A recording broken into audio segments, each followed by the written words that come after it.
Coucou tout le monde! J'espère que vous allez très bien. Alors devinez qu'est-ce qu'on va faire aujourd'hui? On va faire un petit exposé sur le koala. Donc, commençons par sa description physique.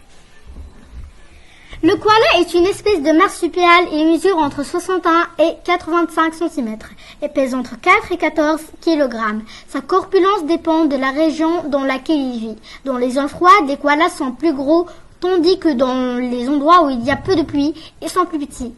L'épaisse fourrure du koala est grise sur la majeure partie de son corps et blanche sur le bout des oreilles. Sa tête est grosse en comparaison avec son corps, avec de grandes oreilles rondes. Son gros nez noir, très sensible aux odeurs, lui fournit plein d'informations sur le monde qui l'entoure, par exemple la qualité de sa nourriture, la présence de prédateurs, de femelles, etc.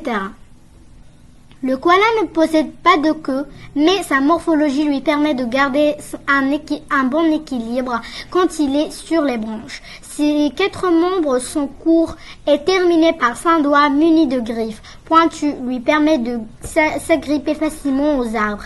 Comme chez tous les marsupiaux, la femelle possède une poche ventrale. Donc, maintenant passons à son lieu de vie. Lieu de vie. Les koalas ne se retrouvent qu'en Australie.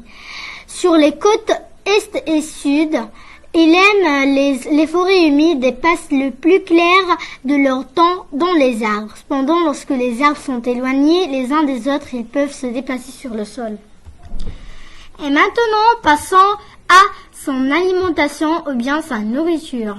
Les koalas sont herbivores et ne consomment que les feuilles, écorces et fruits d'eucalyptus. Ils boivent rarement et couvrent leurs besoins en eau par les feuilles d'eucalyptus.